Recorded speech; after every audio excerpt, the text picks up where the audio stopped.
ఏపీలో క్యాబినెట్ విస్తరణ జరగాల్సి ఉంది. విస్తరణ అనలేంలే, ముఖ్యమంత్రిగా చంద్రబాబు ప్రమాణ స్వీకారం చేసిన తర్వాత ఏపీ క్యాబినెట్లో ఎవరెవరికి స్థానాలు ఎక్కడెక్కడ ఇస్తారు, ఏ ఏ పోర్ట్ఫోలియోలు ఇస్తారనేదే ఒక ప్రశ్న. అయితే ఇక్కడ పవన్కి ఏ స్థానం ఇస్తున్నారనేదే జనసేన పార్టీ శ్రేణులు చూస్తున్నటువంటి అంశం. ఎందుకని అంటే ముందు ఎన్నికలకు ముందు పవన్ కళ్యాణ్కి సగం పవర్లో హాఫ్ షేర్, అంటే 2.5 సంవత్సరాలైనా పవన్ని ముఖ్యమంత్రిగా చేయాలి అని చెప్పి రకరకాల డిమాండ్లు వచ్చాయి. 60 సీట్లు కావాలి, 70 సీట్లు కావాలి. హరిరామ జోగయ్య గారు కూడా లెటర్లు రాశారు. అయితే పవన్ కళ్యాణ్ చెప్పిన మాట ఒక్కటే, మనం గతంలో ఎక్కువ సీట్లు గెలవలేదు కాబట్టి ఇప్పుడు ఎక్కువ అడిగే అవకాశం మనకు లేదు. సీట్లు తక్కువ తీసుకుందాం, గెలవగలిగే స్థానాలే తీసుకుందాం, ఖచ్చితంగా గెలిచి తీరుదాం, గెలిచిన తర్వాత పదవుల గురించి మాట్లాడదాం. ఇది పవన్ కళ్యాణ్ ఆ రోజు చెప్పినటువంటి మాటలు. దానికి కట్టుబడే ఆయన వ్యవహరించారు.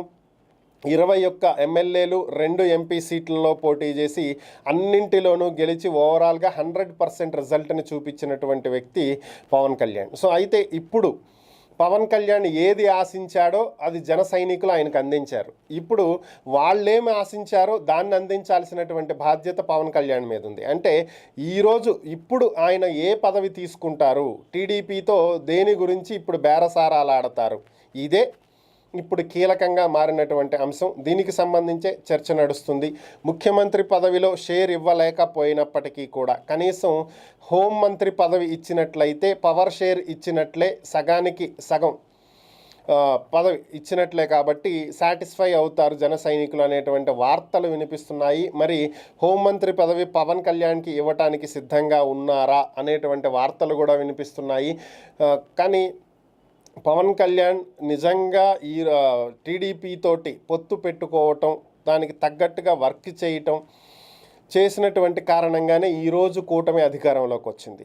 ఈరోజు ఈ స్థాయిలో ఇంత మెజారిటీ వచ్చిందంటే దాంట్లో పవన్ పాత్ర ఎంతైనా ఉంది. సో కాబట్టి వాళ్ళు జన సైనికులు ఇది ఆశించటంలో తప్పేం లేదు. అయితే ఇక్కడ చంద్రబాబు ఎంతవరకు సపోర్ట్ చేస్తారనేది ఇంపార్టెంట్. రెండవది, ఇక ఏ సముచిత స్థానం కల్పించకపోతే భవిష్యత్తులో ప్రాబ్లమ్స్ వస్తాయి, టీడీపీ నుంచి జనసేన విడిపోతుంది. అంటే ఇప్పటికిప్పుడు ప్రభుత్వానికి వచ్చే నష్టమేం లేదు, ఎందుకంటే కావలసినటువంటి మ్యాజిక్ ఫిగర్ కంటే ఎక్కువ సీట్లే టీడీపీ దగ్గర ఉన్నాయి. అయితే వచ్చే ఎన్నికలలో ఓటు చీలిపోయేటువంటి అవకాశం ఉంటుంది. ఈ ఎన్నికలలో కావలసిన విధంగా కాపు, కమ్మ సామాజిక వర్గాల ఓట్లతో పాటుగా బీసీ, ఎస్సీ, ఎస్టీ సామాజిక వర్గాల ఓట్లు కూడా చాలా వరకు ప్రభుత్వ వ్యతిరేక ఓటు కూడా చీలిపోకుండా పవన్ కళ్యాణ్ తీసుకువచ్చి ఒక చోట నిలబెట్టగలిగాడు. కానీ వచ్చే ఎన్నికల్లో ఇప్పుడు గనక పవన్కి సరైన ప్రాతినిధ్యం ఇవ్వకపోతే, సరైనటువంటి మర్యాద ఇవ్వకపోతే, సముచిత స్థానం కల్పించకపోతే ఖచ్చితంగా ఈ ఓటు బ్యాంక్ విడిపోతుంది, చీలిపోతుంది. మరొకసారి 2019 రిజల్ట్ని టీడీపీ చూడాల్సి వస్తుంది. సో ఇదే జరిగేది. ఇది చంద్రబాబుకు కూడా తెలుసు. 44 ఏళ్ల సుదీర్ఘ రాజకీయ అనుభవం కలిగినటువంటి చంద్రబాబు ఈ మాత్రం గుర్తించలేడని అయితే నేను అనుకోను. కాబట్టి సో ఆయన దీనికి తగ్గట్టుగానే పవన్ కళ్యాణ్కి పదవి కట్టబెడతారు అనేటువంటి వాదనలు అయితే వినిపిస్తున్నాయి. మరి ఒక 2 రోజుల్లో తెలిసే అవకాశం ఉంది పవన్కి ఏ స్థానం అనేది. పవన్ కళ్యాణ్ అయితే నాకు పదవులు ముఖ్యం కాదు అని చెప్పి ఎప్పుడో చెప్పాడు. ఇప్పటికీ ఆయన అలాగే ఉన్నాడు. మరి ఆయన ఏ పదవి వరిస్తుందో చూడాలి.